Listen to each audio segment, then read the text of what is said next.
Programa Referencial. Oferecimento Potiguar. O melhor em acabamento para o seu lar. Mateus Supermercados. Você no coração da gente.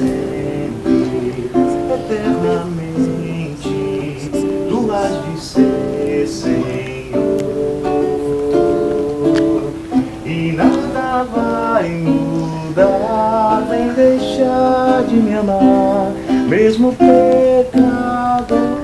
Olá, para você que está aí acompanhando o programa Referencial, começar o programa assim, alto astral, né, na companhia de Anuácio Fontes, cantando essa música, gente, que é maravilhosa. Mas olha só, hoje no programa nós vamos falar sobre o gosto do maranhense pelo café. Aliás, o cafezinho é nosso companheiro do dia a dia, né? E ele é preparado de diversas formas e para todos os gostos. E hoje você vai descobrir algumas formas de fazer um cafezinho delicioso. Bom, e diante das dificuldades financeiras, nós também preparamos algumas dicas de como você pode evitar o desperdício, principalmente na hora de fazer as compras. Fique com a gente, hein, porque tem dicas bem interessantes para você. E dizem que a depressão é o mal do século. O que a Bíblia fala a respeito da depressão? De que forma a Bíblia orienta a tratar o problema? É sobre este assunto que eu converso com o pastor Antônio Fontes no quadro de entrevista. Fique na nossa companhia, porque o programa Referencial está apenas começando com estes e outros destaques. Tua verdade é para sempre, também o teu.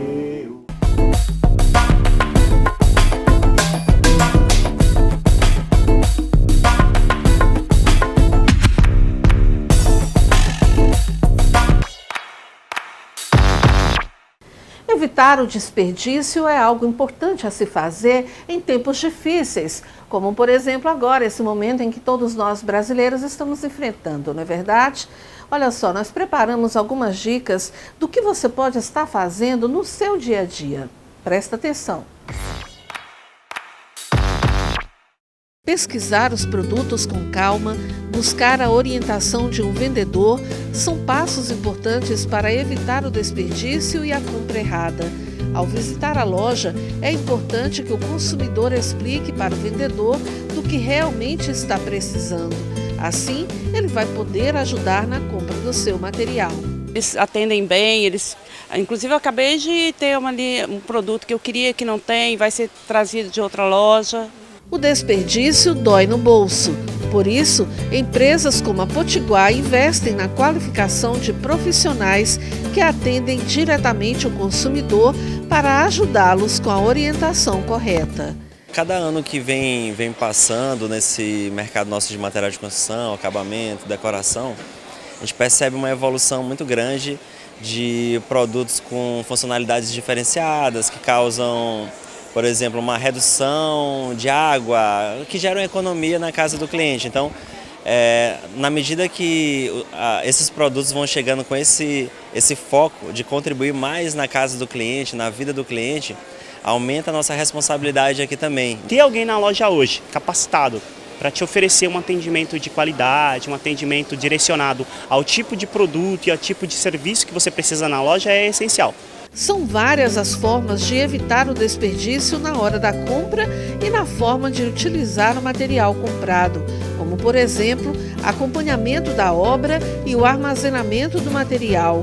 Outra dica importante é ter cuidado ao resolver fazer algo por conta própria. É necessário hoje que você venha realmente a uma loja, converse com alguém realmente que tenha essa capacidade de te passar essas informações para que você não tenha desperdício, porque desperdício de produto é desperdício de dinheiro também, certo? A loja com um bom movimento reflete a credibilidade e confiança por parte do consumidor junto à empresa e por isso a Potiguar sempre encontra estratégias que possam levar o consumidor a se sentir cada vez mais tranquilo e num ambiente favorável para realizar suas compras. As ações dentro da loja atraem clientes e se tornam uma oportunidade para estreitar o relacionamento e alavancar as vendas. A gente está começando a fazer várias ações dentro das lojas para que o cliente possa experimentar. E aí a gente vê em vários pontos, como tem hoje aqui, ações em que o cliente, se é alguma coisa de utilidades domésticas, é uma panela, então o cliente já sai com um cheirinho aqui e também pode experimentar isso. Então, não só com utilidades, como com outros produtos, tipo chuveiros, a gente faz mostruário funcional para que o cliente conheça a vazão. Então a ideia é que fale também com propriedade disso, mas a gente consiga expor de uma forma melhor, para causar uma experiência melhor para o consumidor. E agora vamos falar sobre a produção do mel e como isso tem ajudado muitas famílias em Santa Luzia do Paruá, interior do estado do Maranhão. Confira na reportagem especial de Ismael Gama.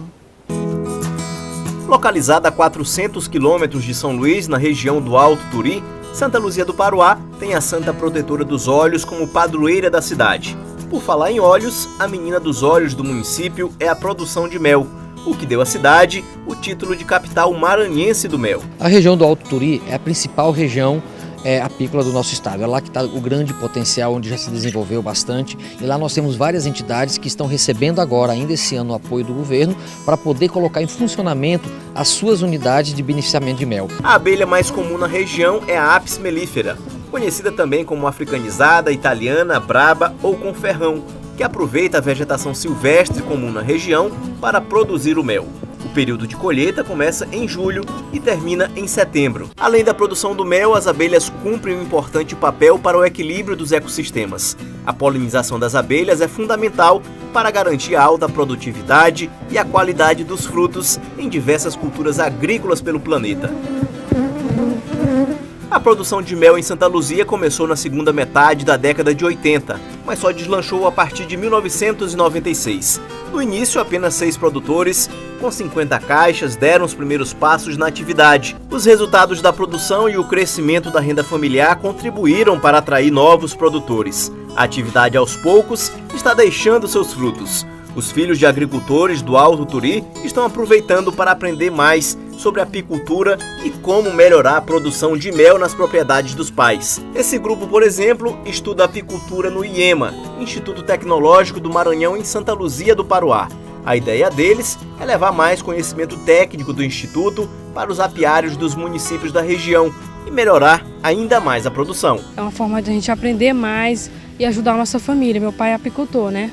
Então foi uma forma de ajudar ele a desenvolver e produzir mais. A associação tem uma meta ambiciosa. Atualmente conta com 280 caixas e espera coletar pelo menos 4 toneladas de mel. Mas o problema ainda é a falta de certificação, que deixa produtores reféns dos intermediários. Outra inovação é a criação de um núcleo de produção de abelhas rainhas neste espaço, que é preciso chegar com vestimenta apropriada. 20 caixas foram instaladas nesse primeiro momento.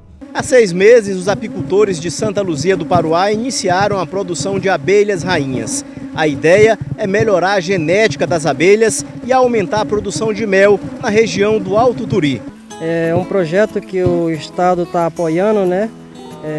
Visando o melhoramento genético das abelhas que tem na região, e o intuito é melhorar a quantidade de mel colhida por ano por colmeia, aumentar a produção de mel por ano nessas colmeias. Para o apicultor Vicente Paiva, a criação de abelhas rainhas vai ajudar a melhorar ainda mais a produção e a qualidade do mel. A produção de abelha rainha é importante porque uma abelha rainha, no enxame, ela sobrevive 5 anos, mas o período fértil de postura é apenas 2 anos. Então, o ideal é a gente estar trocando a cada 2 anos, trocando a rainha. A gente até então deixava isso por conta da natureza. Daqui para frente, a gente vai fazer essa substituição pessoalmente. De acordo com o gestor regional da Agência Estadual de Pesquisa Agropecuária, a produção de mel nessa região do estado tem tendência de crescimento. Basta que os investimentos cheguem para todos. Então o governo entra no sentido de reforçar a produção local, dar apoio a esses apicultores que querem se fortalecer. Neste ano, a expectativa é que sejam produzidas mais de 2.000 toneladas de mel, que equivalem a mais de 2 milhões de quilos. Mais de 10 municípios da região do Alto Turi têm o mel como principal fonte de renda. A Apis Nativa de Santa Luzia do Paruá é a única empresa da região que prepara o mel para ser transportado para a matriz, que fica em Santa Catarina. Em 2017, por exemplo, a produção foi tão grande que a empresa parou de receber mel porque não conseguiu atender a demanda. O mercado de produção de mel na região do Alto Turi supera dificuldades e impressiona pelos números, pelas oportunidades e se perpetua entre as gerações.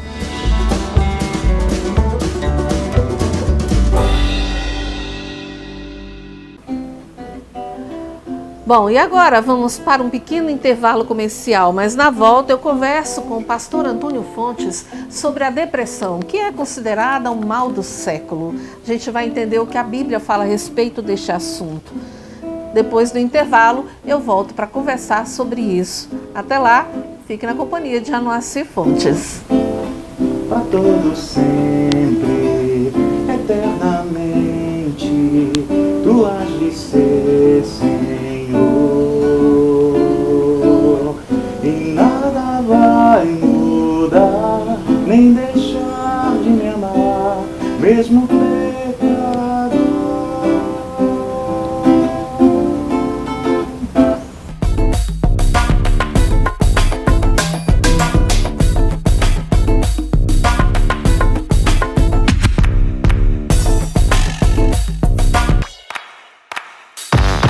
A depressão é considerada um mal do século. O que a Bíblia fala a respeito da depressão? O que ela orienta sobre como tratar o problema? Para conversar sobre este assunto, ninguém melhor do que o pastor Antônio Fontes, né? Que tem aí um conhecimento profundo da Bíblia e que a gente faz questão, né, pastor, de estar trazendo esse assunto à tona, porque é um assunto que de fato tem atingido muitas pessoas. Muito obrigada Gui, por estar conosco novamente. Eu que agradeço por estar aqui, especialmente para falar sobre um assunto de tamanha importância como esse. Pastor, o que a Bíblia fala a respeito da depressão? Olha, a Bíblia fala sobre o abatimento da alma. A depressão ela está ligada a esse abatimento profundo da alma. Né? Salmo 42, por exemplo, o salmista ele tem uma conversa consigo mesmo, que Santo Agostinho ele chama de solilóquio. Solilóquio, numa obra que tem como título Solilóquio e Vida Feliz. E o salmista pergunta para si mesmo: por que estás abatida, ó minha alma? Por que te perturba dentro em mim? Então vejam bem, há uma conversa consigo mesmo. Isso demonstra que a pessoa estava num grau tamanho de abatimento, de tristeza, numa verdadeira depressão. E ele levanta a pergunta, ele faz a pergunta a si mesmo e ele próprio responde. Ele diz assim: olha, espera em Deus, pois ainda o louvarei, a Ele o meu auxílio e o Deus meu. O senhor acredita então que a pessoa, quando está nesse momento profundo, de tristeza profunda, se buscar a Deus, pode ter esse alívio? Sem dúvida alguma. Eu acredito que Deus, ele é, na verdade, a solução para todos os nossos problemas. Para o maior problema do homem, que é o problema do pecado, e todas as consequências advindas desse estado de pecado em que o homem vive. Entretanto, eu quero aqui fazer uma observação, é que nós não podemos de forma nenhuma desprezar o apoio ou o trabalho de profissionais da área. Não é? Então é preciso que essas pessoas sejam consultadas. Nós precisamos entender que a depressão ela é uma doença da mente, ela é um problema e a pessoa precisa aprender também a consultar os profissionais. Precisa de ajuda, né? Precisa de ajuda, claro. E nós, claro, somamos também com essa ajuda. A igreja, ela enfrenta esse tipo de problema no seu dia a dia, com os membros, com as pessoas que procuram? Sem dúvida alguma. Eu mesmo, ao longo do meu ministério, eu tive a oportunidade, um trabalho de aconselhamento, de orientar pessoas a buscarem a ajuda de um profissional, de um psiquiatra, de um psicólogo, né? Já aconteceu de eu orientar, né? Alguém veio, eu acompanhei, eu orientei, nós oramos, lemos a Bíblia, mas eu percebi que aquela pessoa precisava de uma ajuda médica, de alguém especializado. Então eu encaminhei aquela pessoa. É preciso ter essa consciência, né, pastor? É preciso ter essa consciência. Infelizmente, muitas pessoas ainda resistem um pouco a isso, né? A um tratamento de um profissional da área. Né? Eles acham que somente alguém em estado talvez de uma loucura muito grande é que precisa de uma ajuda assim. Mas não, na verdade não. Às vezes a pessoa entra num quadro depressivo profundo. E nós temos um caso na Bíblia também, está registrado lá em 1 Crônicas, no capítulo 19, o caso do profeta Elias. Lembra de Elias naquela questão com o rei Acabe? O rei Acabe tentou destruí-lo, tentou matá-lo. E Elias, então, ele saiu da cidade, ele fugiu e foi se esconder dentro de uma caverna. Ele estava escondido dentro de uma caverna. E Deus, então, vai ao encontro dele e faz a pergunta: o que tu estás fazendo aqui nesta caverna? Então, isso mostra que é possível que nós venhamos a nos esconder em cavernas que muitas vezes nós mesmos construímos e ficamos dentro dessas cavernas. Mas nós temos um Deus que vai nos encontrar ali onde nós estamos e faz a pergunta: o que estás fazendo aí? O que nós precisamos é abrir o nosso coração para que então possamos colocar diante de Deus toda a nossa angústia, todo o nosso quadro, buscar toda a tristeza, ajuda, né? Toda ajuda que pudermos encontrar, não só nos profissionais da área, mas ajuda na família também. Isso é muito importante, que a família esteja pronta para dar todo apoio à pessoa que se encontra num quadro depressivo. Pastor, tem muita gente que fala, né? Só para a gente concluir o nosso bate-papo, tem muita gente que fala: mas depressão não é de Deus. Depressão é algo que é algo demoníaco, é algo isso. Tem pessoas que falam isso, né? Eu diria até que doença nenhuma é de Deus, né? Alguém está com o braço quebrado, não vai dizer que é de Deus. Alguém que está com problema no pulmão, não vai dizer que é de Deus. E alguém que está com problema na mente, também não vai dizer que é de Deus. Entretanto, Deus é o recurso para todas as coisas. Então nós devemos entender que esse tipo de patologia, esse tipo de problema, existem pessoas habilitadas para tratar delas. Mas, acima de tudo, nós temos um Deus grandioso, que assim como ele usa, por exemplo, um cardiologista para cuidar do nosso coração, ele vai usar um psiquiatra para cuidar dos problemas que diz respeito à nossa mente, à nossa alma também. O importante é estar disposto a querer ajuda, né? O importante é estar disposto a isso. E a igreja tem esse papel, né, pastor? Tem esse papel. Quando nós nos propomos a pregar o evangelho, esse evangelho ele visa alcançar o homem na sua totalidade, né? Alcançar o homem diante das suas crises, diante da situação em que ele vive.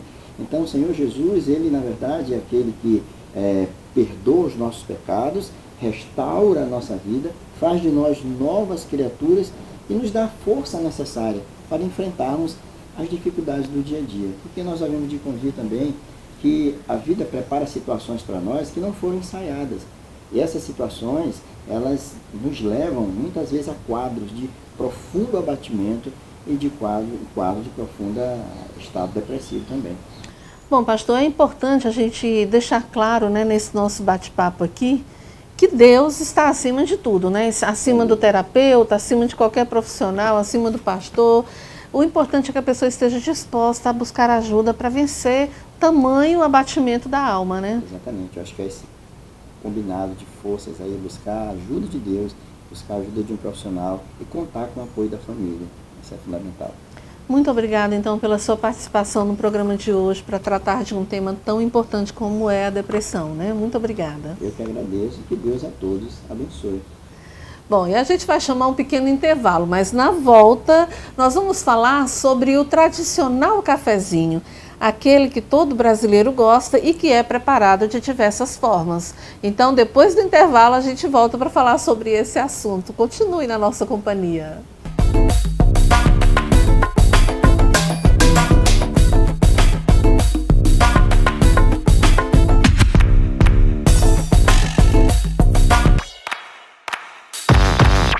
E agora vamos conhecer Tutóia, que já está dentro do roteiro de turismo aqui no estado do Maranhão. A reportagem especial é de Elda Borges. Confira.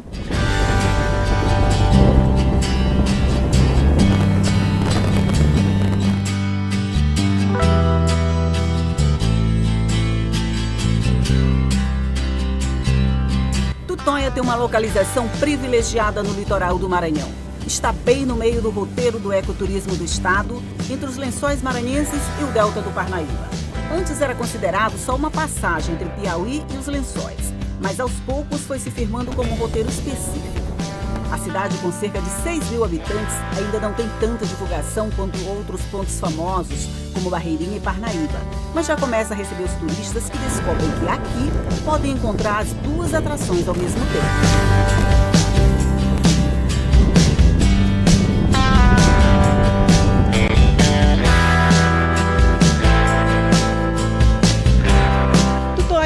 uma das portas de entradas do Delta Maranhense e tem uma situação privilegiada com relação aos outros municípios. É que aqui acontece exatamente o encontro dos pequenos lençóis maranhenses com o início da foz do Delta. E daqui desse lugar de onde eu estou, a gente pode sair para qualquer um desses roteiros turísticos. O Delta do Parnaíba é o mais famoso do Brasil e marca a divisa entre os estados do Maranhão e Piauí. E ao desaguar no mar, forma 73 ilhas em 5 baías. 65% dele fica no nosso estado.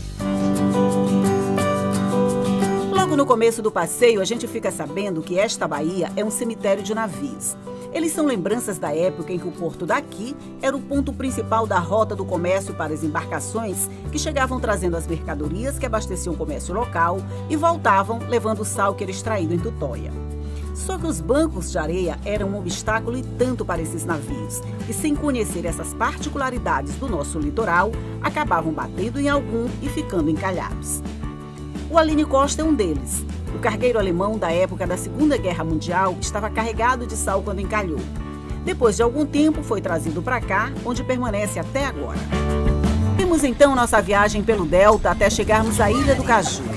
Com uma área de 45 quilômetros quadrados, esta é a terceira maior ilha da costa do litoral brasileiro. Tem 25 quilômetros só de dunas. É uma propriedade particular, com casas e até aeroporto. Daqui se pode ver toda a extensão do rio e do mar.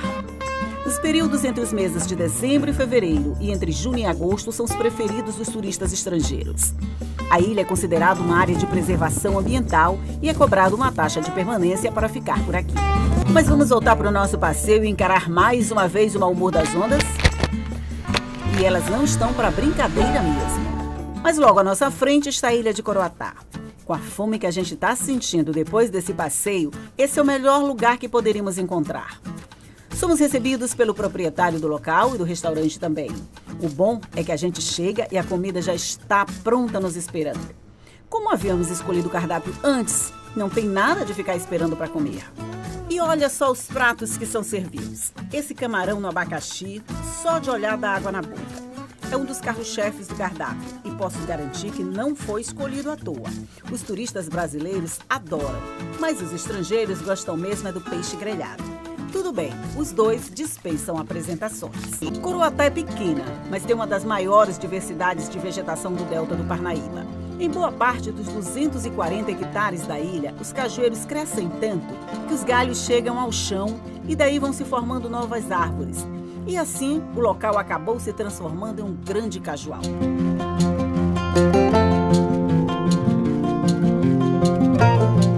Já é hora de deixarmos a ilha e iniciar a viagem de volta. Voltamos por dentro dos igarapés, no meio dos manguezais. A maré agora está muito cheia. A variação das marés aqui é uma das maiores de todo o litoral e pode chegar aos 4 metros. Por isso, as ondas estão mais altas ainda. Os mangues que estavam com as raízes de fora quando viemos, agora estão completamente encobertos pela água. Mas dá para ver as garças que já estão procurando um lugar para dormir. Esta é a última parte do passeio, são mais ou menos 5h20, a gente começou por volta das 10 horas, então a gente já está há um bom tempo fazendo esse passeio e aqui a gente para agora para esperar o espetáculo final. É como se fosse o grande finale de tudo isso, a revoada dos guarais. É que toda essa área aqui serve de dormitório para várias aves, não só para o guará, mas tem a garça e muitos outros pássaros que chegam aqui para dormir. É como se eles tivessem o GPS que seguem direitinho, quando o sol se põe, eles começam a chegar e quando dá 5 horas da manhã, todo mundo começa a sair. Durante esse período, ninguém sabe exatamente onde ele fica. Mas o que interessa para nós é esse espetáculo que eles proporcionam na hora que eles voltam para dormir. Os guarais vão chegando e procurando os melhores galhos para passar a noite. E no meio de tantas penas vermelhas, a gente percebe algumas escuras. E acaba descobrindo uma curiosidade. As garças, quando nascem, têm a plumagem preta. Só a partir dos 6 meses começa o processo de mudança para essa coloração que caracteriza a espécie. E assim, ao sabor das ondas, vamos encerrando o nosso passeio, sem deixar de nos encantar com tanta beleza. E o céu, tingido pelos raios do sol do fim da tarde, deixa a paisagem ainda mais bonita. E a Vila de Pescadores, Porto de Areia, fica parecendo mais uma pintura na paisagem do Delta do Parnaíba.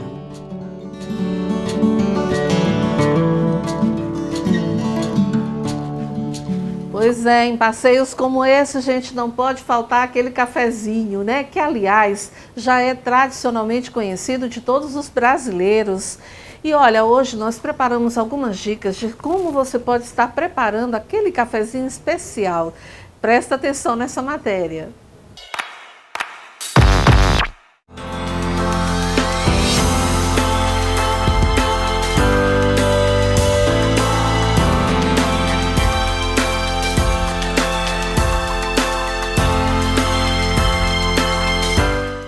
O trabalho não para. São pedidos e mais pedidos de cafezinho. Para dar conta, é mesmo preciso saber preparar o café ao gosto do cliente. E a receita envolve amor, atenção e carinho para entregar um café com gosto de quero mais. A forma de preparação, a qualidade da louça, a forma de extração e a temperatura ajudam a definir o sabor do café. São vários detalhes que contribuem para que o preparo do café seja feito, a começar pela prensa. Tem que ser feita corretamente. Se a gente prensar demais o café, a água vai passar muito lentamente por dentro do porta-filtro, que pode ocasionar uma queima do café. Se a gente prensar de forma muito frouxa, ela vai passar muito rápido e o café já vai sair muito ralo. Então a gente tem que prensar corretamente, tem que ter muito cuidado com a mão, só pode ser o peso da mão, a gente não pode colocar o peso do corpo, senão o café acaba saindo queimado, sai muito lentamente. São várias formas de preparo do famoso cafezinho. Tem o expresso, cafés especiais e, claro, os tradicionais que ainda são preparados pela maioria dos brasileiros, sendo extraído utilizando o filtro de papel ou ainda o coador de pano, liberando aquele cheirinho e se tornando irresistível. Nesses casos, é preciso também tomar alguns cuidados. O coador, ele acumula muitas bactérias. O ideal é que ele seja trocado a cada 3 semanas e que antes de utilizarmos, de fazer o cafezinho, a gente possa estar lavando ele com água quente. E o armazenamento dele também é muito importante. Onde a gente vai guardar esse coador, próximo de quê? O ideal é que a gente guarde ele num depósitozinho na geladeira, fechado, para que ele não acumule muitas bactérias. No mundo, existem mais de 100 espécies de grãos de café, fora as variedades que dependem dos cruzamentos e tipos de processamento feito. Para ele ser denominado um café especial, ele precisa ter 80 pontos no mínimo, de acordo com a Associação Mundial de Cafés. Ele precisa ser um café 100% arábica, não ser blendado com robusta. E para que ele tenha esses, no mínimo 80 pontos, várias características são avaliadas, como doçura, a densidade do creme.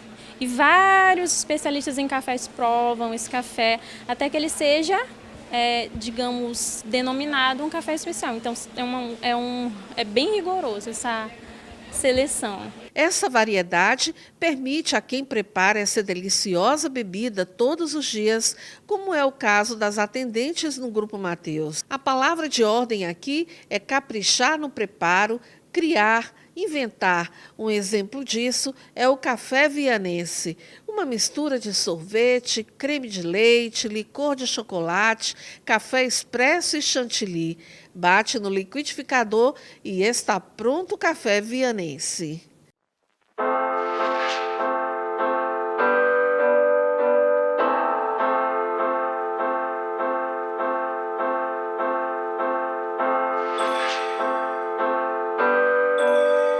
Bom, e a gente não pode deixar de encerrar essa matéria com chave de ouro, né? Ao lado da barista Emanuele, que preparou esses cafés deliciosos pra gente. E esse aqui, vocês lembram que eu falei do café vianense? Pois é, gente, pois esse aqui é o café vianense que eu vou saborear. Vocês vão aí ficar com vontade? Então vem aqui no Grupo Mateus que vocês vão experimentar desse delicioso café. E olha, Emanuele, eu te agradeço imensamente, tá, por ter recebido a nossa equipe, por dar explicações importantes sobre esse tão tradicional e saboroso cafezinho, né, que o brasileiro gosta. E o convite fica em aberto para todos vocês que são e os que ainda não são, vão começar a ser, se vierem aqui no Mateus da Coloma, experimentar essa maravilha, tá, gente? Muito obrigada. Olha, me deixa aí uma dica para o nosso público, né, quem está assistindo, né, que queira preparar aquele cafezinho para receber os amigos em casa, né, o que ele pode fazer assim, rápido e delicioso. Então, gente, como a gente mostrou algumas formas de extração, você pode estar fazendo na sua casa ali bem rapidinho. O ideal é que você faça com o filtro de papel, que é mais higiênico, é rapidinho. E sai aquele cafezinho gostoso, bem agradável. Se você quiser um grão de qualidade, você pode estar vindo aqui no Grupo Mateus, para você estar levando para sua casa essa bebida tão especial e tão saborosa. E nós temos várias marcas especiais, várias marcas gourmet para todos os gostos e para todos os bolsos, né? Que também é importante. Sem dúvida alguma. E isso tudo você encontra aqui no Grupo Mateus, né? Então, mais uma vez, muito obrigada. E a gente vai saborear o café vianense. Ficou bom, mano, esse encerramento?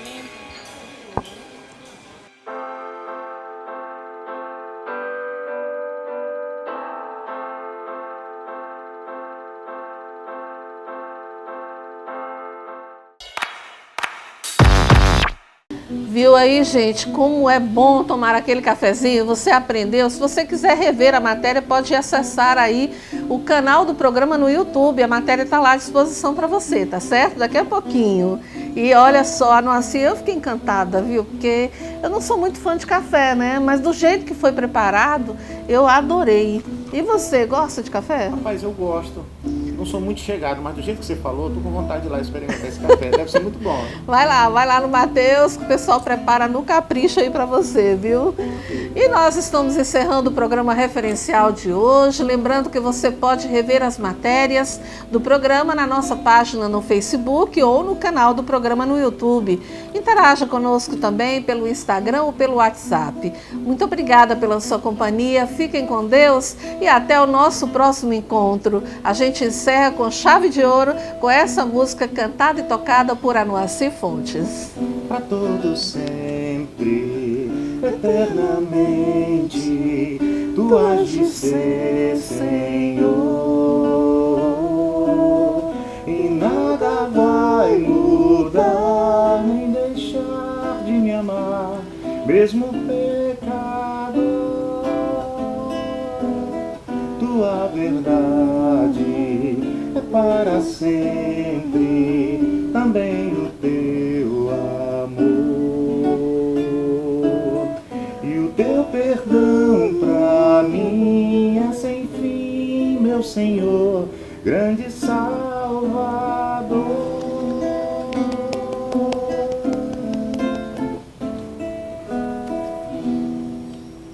Programa Referencial. Oferecimento Potiguar. O melhor em acabamento para o seu lar. Mateus Supermercados. Você no coração da gente.